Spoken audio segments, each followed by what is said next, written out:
Hello दोस्तों, take IT में आपका स्वागत है। दोस्तों आज हम एक नए वैकेंसी लेकर अपडेट आए हैं जो कि अप्रेंटिस वैकेंसी है और ये साउथ ईस्ट सेंट्रल रेलवे की तरफ से निकला हुआ है।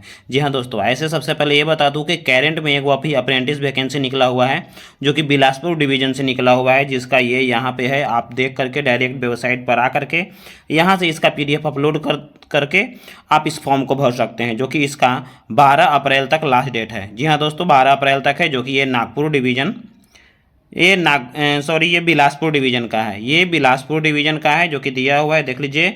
Guidance of act Bilaspur division for the year 24-25 के लिए अप्रेंटिस निकला हुआ है, जिसके लिए क्या चाहिए, कृपया क्या है दिया हुआ, देख लीजिए। कृपया केवल 10th प्लस ITI अंक अपलोड करें, यानी इस फॉर्म में भरने के लिए आपको 10th प्लस ITI का अंक का अपलोड करना है। तो ये बिलासपुर डिवीजन का बात था। अब एक आज नया वैकेंसी निकला है जो कि नागपुर डिवीजन से है। जी हाँ दोस्तों, ये देख लीजिए, यहाँ पर नागपुर डिवीजन दिया हुआ है।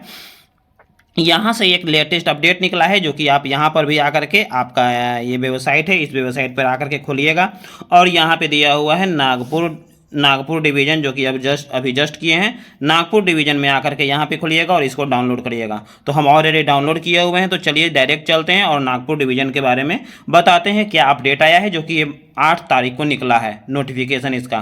तो चलिए, ये अप्रेंटिस वैकेंसी है, इसके बारे में पूरी जानकारी हासिल करते हैं। तो शुरू करने से पहले अगर आप मेरे चैनल पर पहली बार विजिट करें तो चैनल को सब्सक्राइब कर दें, साथ में बेल आइकन दबा दें, क्योंकि दोस्तों यहाँ से पर डे 1 से 2 वीडियो ITI रिलेटेड हो या अप्रेंटिस रिलेटेड हो आप तक मिलता रहता है। तो चलिए वीडियो को शुरू करते हैं, वीडियो लास्ट तक जरूर वॉच करिएगा। देखिए दोस्तों, ये निकला है नागपुर डिवीजन से। जी हाँ दोस्तों, ये नागपुर डिवीजन से निकला हुआ है साउथ ईस्ट सेंट्रल रेलवे, जो कि रेलवे भर्ती है, जो कि अप्रेंटिस की भर्ती है। और ये इसका नोटिफिकेशन कब लागू दिया गया है, 8/4/2024 को। तो और इसका डिटेल देख लेते हैं कि क्या डिटेल दिया हुआ है। देख लीजिए, सबसे पहले इसमें किसके किसके अंतर्गत आपको भर्ती मिलेगा, 1961 और 1992 के तहत, जो कि 24 और 25 के लिए है। ये 1 साल का अप्रेंटिस है।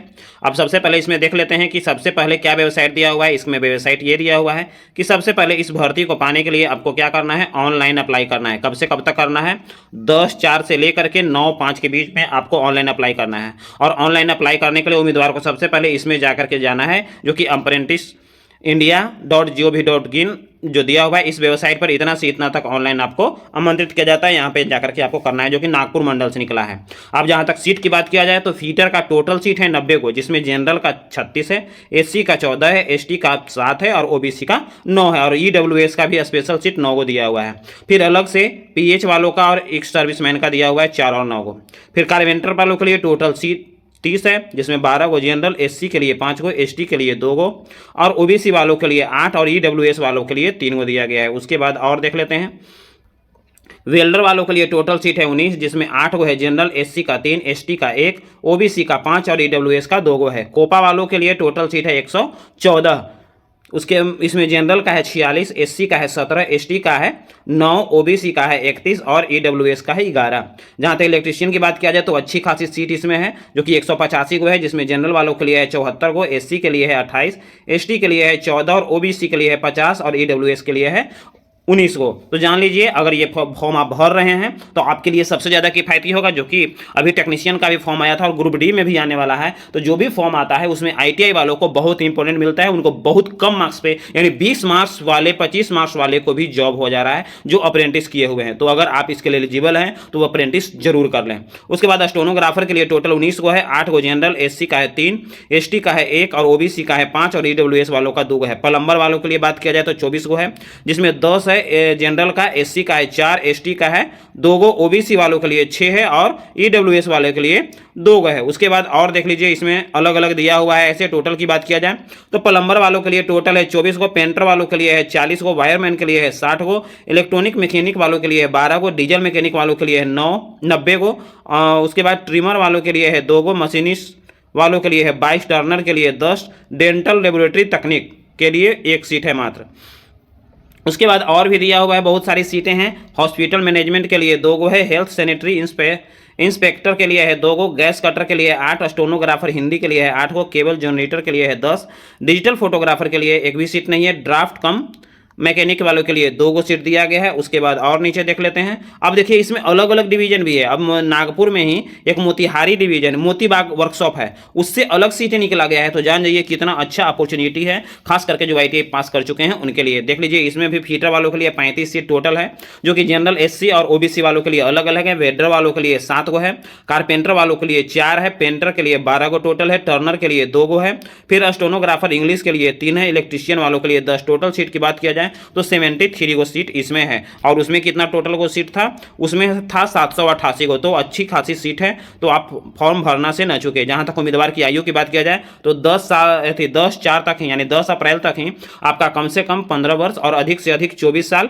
या तो फिर 24 साल से अगर ज़्यादा है तो SC/ST वालों के लिए 5 साल और OBC वालों के लिए 3 साल उम्र में दिया जाएगा। और दिव्यांग और पूर्व सैनिक है उनको 10 साल का रिबेट दिया जाएगा। तो इस अपॉर्चुनिटी को कृपया जो भी एप्लेटेड इसमें एलिजिबल है वो नहीं छोड़े। जहां तक जन्म तिथि की बात किया जाए तो जनरल वालों को 2000 कम से कम होना चाहिए ईस्वी, और अधिक से अधिक 2009। अन्य पिछड़ा वालों के लिए 1997 और अधिक से अधिक 2009। अनुसूचित जाति और जनजाति के लिए कम से कम 1995, अधिक से अधिक 2009 तक ही लास्ट है। दिव्यांग भूतपूर्व सैनिकों को 1990 और ज़्यादा से ज़्यादा 2009 के बीच होना चाहिए। उम्मीदवार कम से कम 50% के साथ मैट्रिक, यानी कम से कम मिनिमम उनका 50% मैट्रिक में होना चाहिए, तभी वो फॉर्म को भरे, अन्यथा उनको इसमें सिलेक्शन नहीं लिया जाएगा। उसके बाद मैट्रिक प्लस ITI का जोड़ा जाएगा। जैसे बाय द वे मैट्रिक का 50 नंबर है और इंटर में 80 नंबर है, तो टोटल हो जाएगा उनको 130 नंबर। 130 नंबर को 2 से डिवाइड कर दो तो उनका हो जाएगा 65। तो यही परसेंटेज उनका लिया जाएगा, 65% ऐसे ही करके लिया जाएगा। तो आप अपने एक मानक आधार ले ले, देखें कि अगर हाँ आपके लिए इसके लिए एलिजिबल हो रहे हैं तो आप फॉर्म को भर दें। इसमें 2 वर्कशॉप से निकला हुआ है, एक नागपुर वर्कशॉप से और एक मोतीबाग वर्कशॉप से निकला हुआ है। नागपुर मंडल में ही है वो, 2 वर्कशॉप से निकला हुआ है। उसके बाद जहाँ तक पेमेंट की बात किया जाए तो आपको 7700 रुपया मिलेगा, जो कि 1 साल के लिए मिलेगा। और एक चीज़ और दिया हुआ है, वजीफा दर जो 8050 है, 2 साल के लिए ITI कोर्स के लिए, और 1 साल का ITI जो कोर्स किए हुए हैं उनके लिए, यानी जो फीटर वाले, इलेक्ट्रीशियन वाले और वेल्डर वाले, ये तीनों ट्रेड वाले जो हैं उनको मिलेगा 8050, और बाकी जो 1 साल का डिग्री किए हुए उनको 7700 रुपया पेमेंट मिलेगा पर मंथ। उसके बाद ये चयनित जो भी होगा उस सरकारी के अधिकृत डॉक्टर से आपको मेडिकल वगैरह चेकअप जो लिया जाएगा। उसके बाद भूतपूर्व सैनिकों को जो आरक्षण दिया गया है वो आरक्षण की सुविधा रहेगा। दिव्यांग वालों को भी जो आरक्षण दिया गया है वो दिया रहेगा। याद रहे फॉर्म भरना कब से है, 10/4 से लेकर 9/5 तक के बीच में आपको भर देना है, यानी 10 अप्रैल से लेकर के 9 मई के बीच ये फॉर्म भरा जाना चाहिए। तो जितना भी जल्दी हो सके आप इस फॉर्म को भर ले, सर्वर का इंतजार न करें, क्योंकि लास्ट में सर्वर स्लो हो जाता है। फॉर्म भरने के लिए जो सबसे यही वेबसाइट दिया गया है, यहाँ पर जाकर के सबसे पहले आपको रजिस्ट्रेशन करना है और उसके बाद आगे के मापदंड आपको देखना है और आगे की ओर इसको भरना है। ये फॉर्म भर लेते हैं और इसके लिए एलिजिबल अगर हो जाते हैं तो आगे चल के आपको जॉब का पाने के लिए बहुत ही आसान होगा, जो कि देख लीजिए यहाँ पे दिया हुआ है 8/4। और इसका हिंदी वर्जन, जी हाँ दोस्तों, इसका हिंदी वर्जन था और ये इंग्लिश में इसको अपडेट किया गया है, इंग्लिश में भी नीचे दिया हुआ है। तो इसको हम अपने टेलीग्राम चैनल पर डाल देंगे, जहाँ से जाकर के आप इसको देख सकते हैं, इंग्लिश वर्जन भी देख सकते हैं आसानी से इसको।